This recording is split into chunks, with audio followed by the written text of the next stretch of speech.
DoctorAche reviews 2036. Origin unknown. Short review.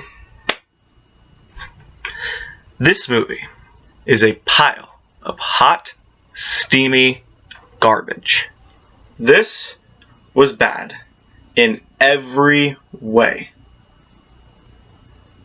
but one.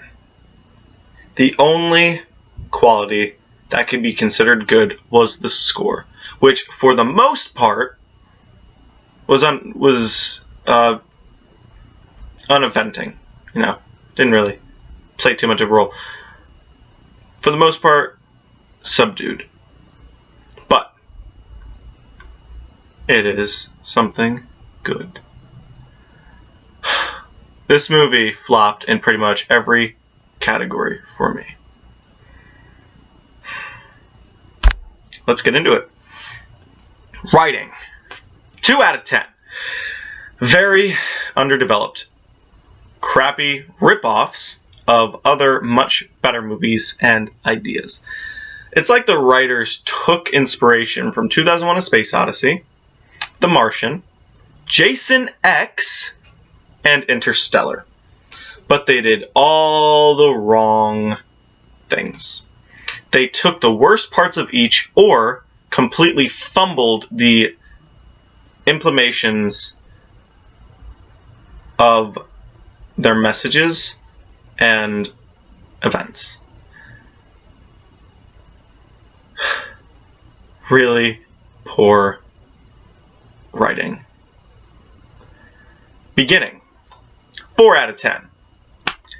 I enjoyed the beginning credits to the space imagery, and the score was good in the beginning, but then the movie started, like the actual movie, and nothing else came close to that enjoyment until the euphoria of the credits signaling the movie was over. Ending. 2 out of 10.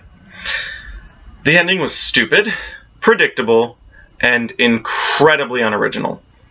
The best part was the credits rolling and knowing that your hour-and-a-half ordeal that felt like 3 hours was over. Characters. 3. These characters, which there are a total of 3 of, 4 if you count the AI, are so bland and by the beats.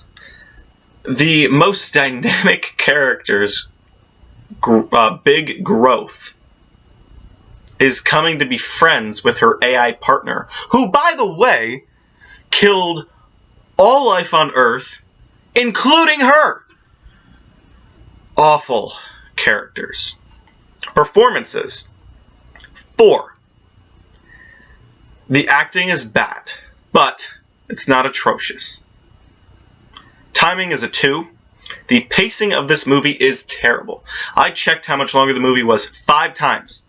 Its pacing was so bad. The movie also just feels awkward. Like it doesn't flow. Sound gets a 5. Fair sound. Fair. I thought some sounds were a bit unoriginal, but most of the sounds at least fit. So I'll give it a 5. I'll be nice. Score is a 6. Score is the only positive thing I have to say about this movie. That's it. Visuals. 2. Laughably bad. The beginning, when the rocket leaves Earth, I actually laughed out loud at how bad it looked. And that's just one of the special effects. Like, I laughed at a lot of the special effects things, but not enough of them to be enjoyable. It wasn't so bad that the movie was laughable, which would be a good thing, sort of like The Room had going for it. This movie was just really, really, really, really, really, really, really bad, and to deal with the trauma of this movie, you have to laugh or you'll cry. Believability. 1. Before today, I have never given anything a 1. really hope I don't give ones again. I don't like ones. The believability, it deserves a 1. Relatability also gets a 1.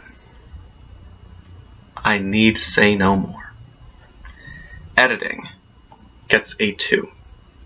Atrocious editing. Twist, a 2. The twist could be a number of things. A number of misfires. The most likely twist that they were going for was probably the fact that the AI killed everyone with nukes.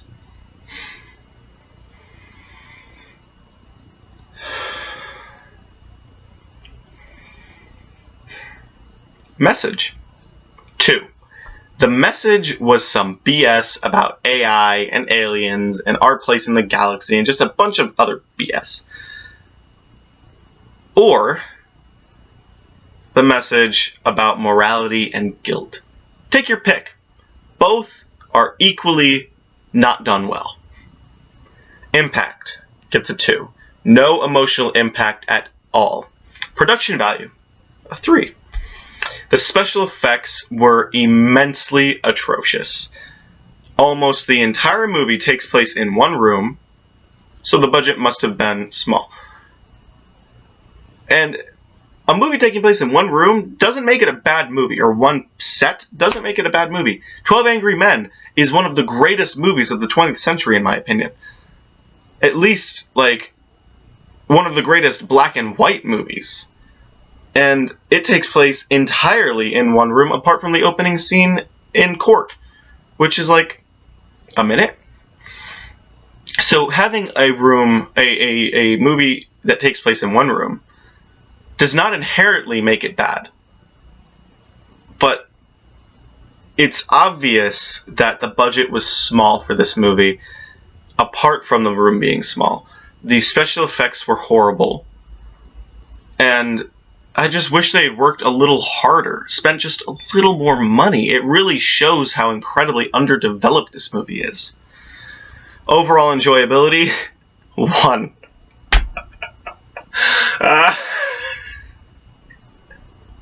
I don't think anyone can enjoy this movie. I think the only people who can enjoy this movie are little babies, right, who've never seen a movie before, and who are related to somebody on the screen. Because they're like, oh, I know her, that's Auntie. Like, they're the only ones who can enjoy this movie. Or like, I don't know, maybe a lizard would like to watch this movie or something. I don't know. Rewatchability / recommendability gets a 1. No. I won't ever rewatch this movie. And I don't ever recommend anybody see it.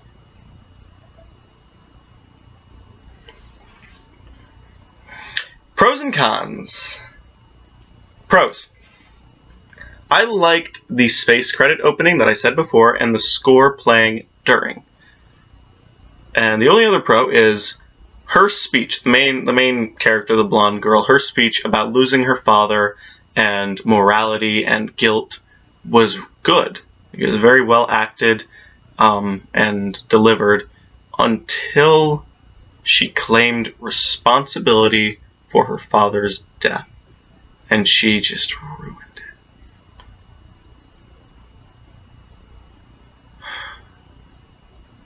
Cons. I don't take joy in wallowing in negativity. But here we go. Cons. Special effects are horrible and laughable. In the beginning, you see the ship and it takes off, and then there's an 80-day voyage to Mars. And they literally say, okay, we're starting the 80-day voyage. And then they're at Mars. Like, not even 2 seconds pass. It literally, it seemed like the next frame they were at Mars, and they like it feels weird. It doesn't flow right. Also, the ship approaches Mars directly. So this is Mars, this is the ship. It comes right at it. Like, that's not how a ship approaches a planet. Okay? It comes and it does like an orbit thing to slow down. And then if it decides it wants to go in, it like slowly goes in, and then it like it's just so unrealistic and unbelievable.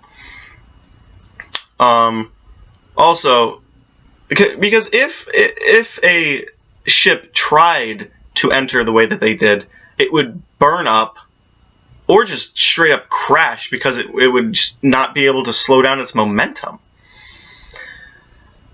Also, the chatter that's going on would not fly in a mission that critical or in stakes that high of a Mars mission, a manned Mars mission. Also, they immediately start talking with the on-the-nose freaking AI stuff.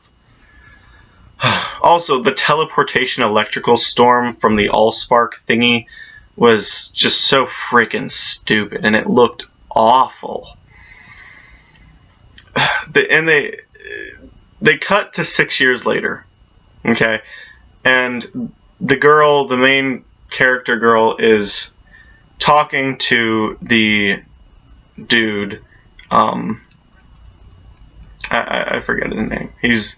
He got fired at one point in the past. It really doesn't matter. She's talking to him, and they talk about faster than light communication. Like, they just kind of offhand talk about it. Like, it's not like this big revolutionary thing. Like,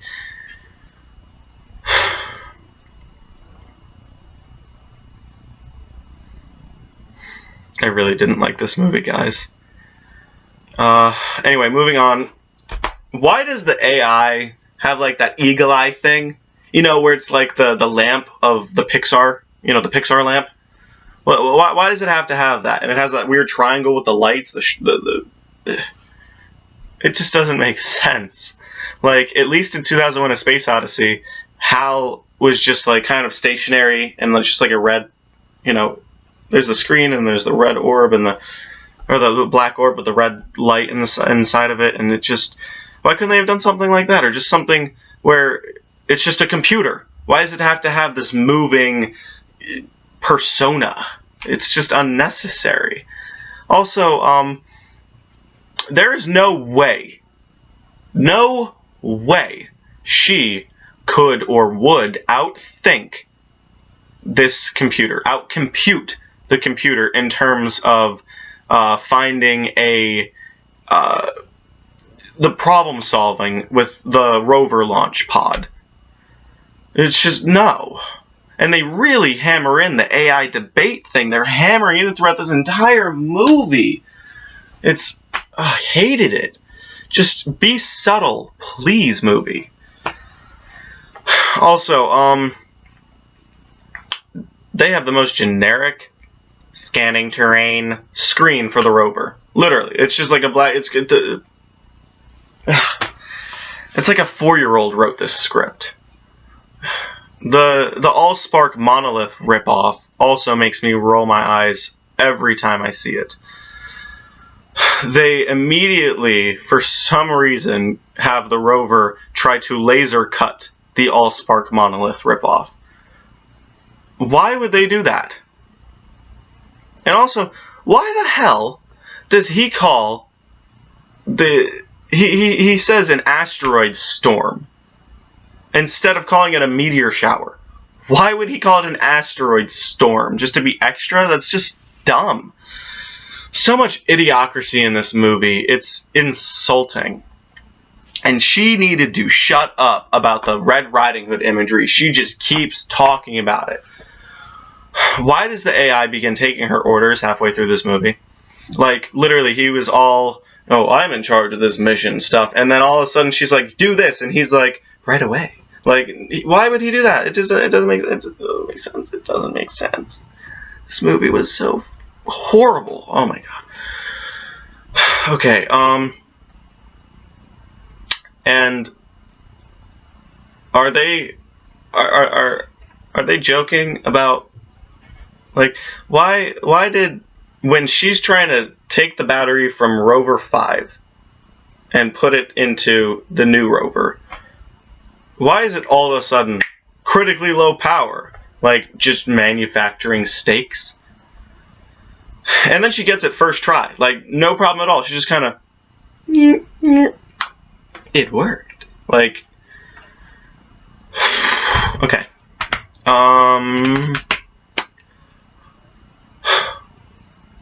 Why... I was so... I rolled my eyes, and I got so irritated by the fact that the Allspark just showed up in Antarctica. Okay? And then Jean, she's talking to Jean on the phone, right? And he's asking her questions about it, you know, about that and the Chinese satellite blowing up and other stuff like that. And she's not answering them, and she asks a few of her own, and he hangs up to not answer her. Like, why would he hang up? He was the one asking the questions. She just dodged the answers. Like, I'm pretty sure he had authority over her, considering their positions in the chain of command. It just is so asinine. This whole movie is just asinine. Also, she calls Lita, her sister, who's in charge of the AI and the mission and whatever, for everything up to this moment. But she decides, for this very specific, important, and urgent thing, she's just going to text her. You know, talking about needing that other dude from earlier who has the military clearance to override the thing. Also, did she bring him in without permission? Did I miss her? Did I miss Lita telling her she could, or is she overstepping her bounds? Like, they don't really, you know, talk about it. The override is a freaking password on the largest keyboard ever built. It's a password, okay? Not a biometric, not a retinal scan, not even a voice verification, but a password, which she and the AI can both see him put in. Are you freaking kidding me? And then all of a sudden there's this secret underground brain of the AI just underneath the room for no reason. And it's just dumb. And why is it so cramped? Why does she have to crawl? Like, what if maintenance was required? How is it built if it's that cramped? Lita is probably the most annoying character in this movie. The sister of the main character. I don't even remember the main character's name, to be completely honest with you. Lita literally is basically like, AI is the next step. It's the next alpha, dominant, whatever. No human would ever be that okay with being subdued by computers, by artificial intelligence.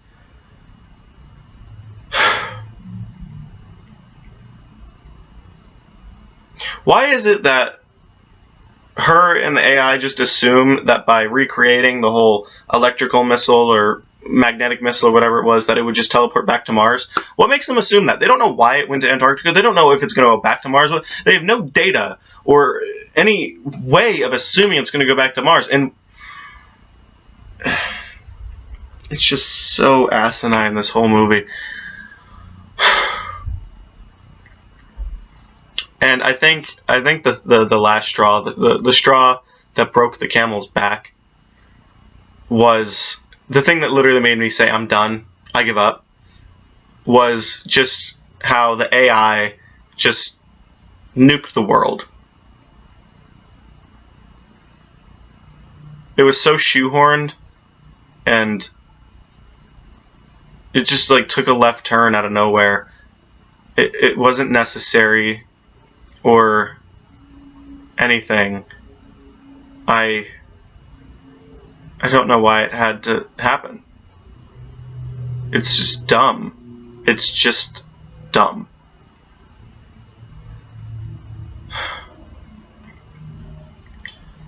This movie is insulting and degrading.